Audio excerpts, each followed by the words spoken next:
The 2013 film The Conjuring opens with a chilling declaration, based on a true story. This simple phrase grants the narrative an authority it has not earned, priming the audience to accept a carefully constructed myth as historical fact. The story the world now knows is of the Perron family, besieged in their Rhode Island farmhouse by a malevolent witch and saved by the heroic paranormal investigators Ed and Lorraine Warren. But the true story is a deeply misleading fiction, crafted from a family's decade-long trauma, embellished local folklore, and the boundless ambition of its self-proclaimed saviors. Today, we peel back the layers of this cinematic legend. This is not a fact check of a horror movie. It is an autopsy of a modern myth. Here are 15 horrifying truths the film and the Warrens did not want you to know. Number 15. The Annabelle connection is a complete fabrication. The film opens with the chilling tale of Annabelle, the possessed doll, to establish the Warrens' expertise. But this is a complete fiction. The real Annabelle case was a separate investigation from 1970, a year before the parents moved into their home. The doll itself wasn't a sinister porcelain figure, but a common Raggedy Ann doll. The two cases had absolutely no connection. From its very first scene, the film prioritized building a cinematic universe over factual integrity, using the Perron story as a launchpad for a lucrative franchise. Number 14. The film's terrifying exorcism never happened. The climax of The Conjuring is a harrowing, unauthorized exorcism performed by Ed Warren. In reality, this event never occurred. The historical accounts describe the event not as an exorcism, but as a seance. The eldest daughter, Andrea Perron, secretly witnessed this seance and described it as an event that went horribly wrong. She recounted her mother speaking in a strange language and being thrown across the room. The film changed a failed and dangerous experiment into a heroic victory to cement its protagonist's legend. The truth was a story of catastrophic failure. Number 13.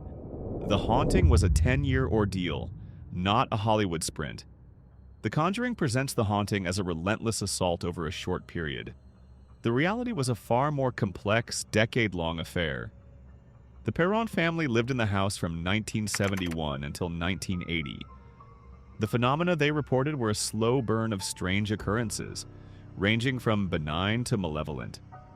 Andrea Perron even stated that the family encountered numerous spirits, some of whom were lovely, cordial, and communicative. By compressing the timeline, the film erases the complex psychological reality of a family coexisting with a wide spectrum of spirits. To say something. Yeah. I'd like to know how you make this noise without bashing Janet's vocal cords to pieces. If I do it for half a minute, I get a sore throat. Goose chases here. Number 12. The family wasn't trapped by a demon. They left when they could finally afford it. The film implies the Perron family is spiritually imprisoned by a curse. The real story is one of a far more common prison: economic hardship. The family remained in the house for nearly a decade. They finally moved out in 1980, not because a demon was vanquished, but because their financial situation improved to the point where they could afford to leave. The moment the parents moved, the hauntings they had experienced for 10 years reportedly ceased entirely. The film substitutes a supernatural threat for a real-world one that is far more relatable, but less cinematic. Number 11. The real Conjuring house was ignored for a North Carolina soundstage. The filmmakers never shot a single frame at the real Arnold estate in Harrisville, Rhode Island. Instead, they meticulously rebuilt the farmhouse on a soundstage in Wilmington, North Carolina. Director James Wan, the architect of the film's terrifying atmosphere, never even visited the real house. The goal was to create a controlled, stylized environment that fit a preconceived horror aesthetic, not a faithful representation of a real place. Number 10. The father was a skeptic who physically fought Ed Warren. In the film, Roger Perron is a concerned, believing husband. The reality is the polar opposite. Roger Perron was a staunch skeptic who reportedly never personally encountered anything otherworldly. His skepticism turned to hostility when the Warrens became involved, believing they were psychologically harming his wife, Carolyn. During the infamous seance, Roger Perron physically assaulted Ed Warren, punching him and forcibly ejecting the investigators from his home. He would later denounce the Warrens as a pair of two-bit charlatans. Number 9. The true story is based on a critically panned, chronologically jumbled book. The detailed public knowledge about the haunting comes from Andrea Perron's self-published memoir, House of Darkness, House of Light. However, the work has been heavily criticized even by paranormal enthusiasts. Reviews describe the book as poorly written, a jumble of thoughts, and structurally incoherent, with a narrative that keeps jumping from now to then with few date stamps. The primary source for the hauntings details is not a clear, objective record, but a deeply personal and chaotic memoir written from memory 3 decades later. It was difficult. It was hard for our family to go through that experience, but it was also important to tell it. My mother said it best when she said, "This is not the kind of story that one should rightfully take to the grave. If we experienced it, then it's our obligation to share it." We waited 30 years to do so. Number 8. The Perron family's own stories are full of contradictions. The film presents the Perron family as a unit, united in terror. The reality is more fractured. Roger Perron was an outspoken skeptic. His wife Carolyn was the primary target of the malevolent activity. Among the children, experiences also varied. Andrea Perron has stated, "I always got along with the spirits right from the start." I love the spirits. In many ways, they're still with me. A sentiment that contradicts the film. Skeptical investigator Joe Nichols' research even uncovered claims that the family was a dysfunctional mess, and that Carolyn may have insisted her daughters corroborate the haunting story as a show of loyalty. Number 7. The haunting has mundane explanations. The film presents the supernatural as the only possible explanation. However, a skeptical analysis reveals a host of more plausible alternatives. Researcher Joe Nichols concluded that the claims were consistent with non-supernatural causes, including strong winds, misperceptions, schoolgirl pranks, vivid dreams, simple suggestion, role-playing, and the effects of memory. The 1970s were also marked by a surge in popular interest in the occult, making the public ripe for believing the unbelievable. Number 6. The story's author admits the film is 95% fiction. Perhaps the most damning verdict comes from the story's primary source, Andrea Perron. In a 2021 interview, she made a stunning admission.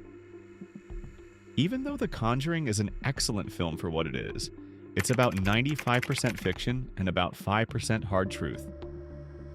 This statement from the keeper of the family's true story fundamentally invalidates the film's marketing. The Hollywood fiction promotes her truer version of events in her books, and both benefit financially from the myth.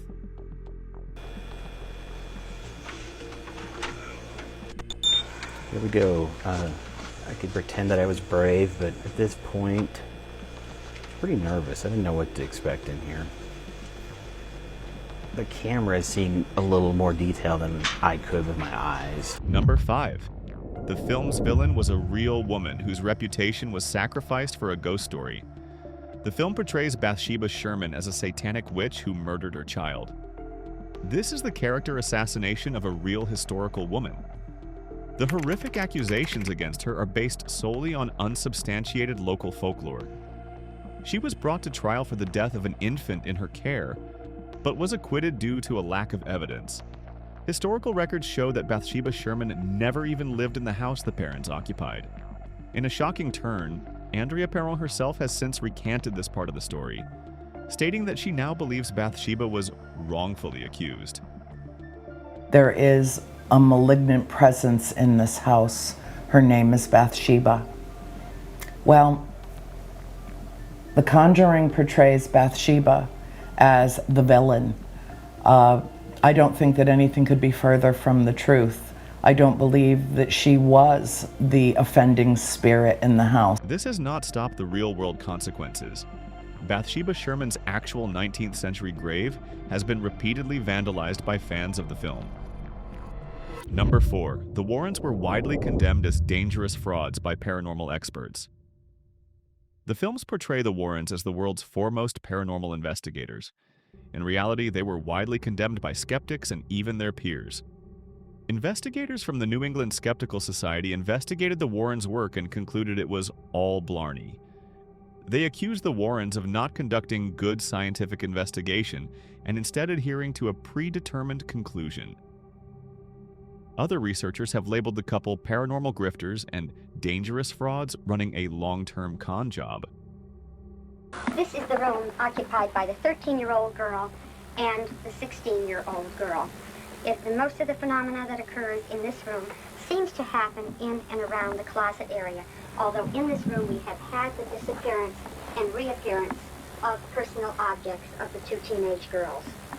This is the closet area, and especially in the back of this closet, where they will hear much of the rapping that takes place in this bedroom. Number 3. The Warrens' most famous cases have been exposed as profitable hoaxes. The Perron case is one of many high-profile investigations that form the Warrens' legacy, and a close examination reveals a disturbing pattern. The Amityville horror, which the Warrens validated, was later admitted by the Lutz family's own lawyer to be a complete invention, cooked up over many bottles of wine. For the Enfield poltergeist case featured in The Conjuring 2, a fellow investigator who was actually there stated the Warrens showed up uninvited, and that Ed Warren told him they could make a lot of money out of the case. Number 2. The Warrens weren't called in. They inserted themselves into the case. The film begins with a desperate Carolyn Perron calling the Warrens for help. The truth is more opportunistic. The Warrens were not sought out by the Perrons. Instead, they heard about the strange occurrences from other researchers and proactively contacted the family, offering their services. They arrived just before Halloween, a perfect time for a ghost story to gain media traction. They were not saviors responding to a crisis. They were paranormal entrepreneurs seeking their next big case. Number 1. The Warrens' clean-cut image hides. Disturbing allegations of abuse and manipulation. The most horrifying story connected to The Conjuring has nothing to do with ghosts. In 2017, a woman named Judith Penny came forward with a shocking allegation. She claimed to have been in a 40-year sexual relationship with Ed Warren that began in 1962, when she was a 15-year-old minor. Penny further alleged that when she became pregnant, it was Lorraine Warren who persuaded her to have an abortion, arguing that a child would ruin their burgeoning career as moral Catholic demonologists. Corroborating this, Lorraine Warren had a clause written into her Conjuring film contracts, stipulating that the films could not portray her or Ed engaging in extramarital affairs or crimes, specifically including sex with a minor. The true horror of The Conjuring is not a witch's curse. It is the chillingly modern horror of how easily truth can be distorted, packaged, and sold for mass consumption. It is the story of a family's private pain being commodified for entertainment. It is the story of a real woman's name being posthumously destroyed to create a movie monster.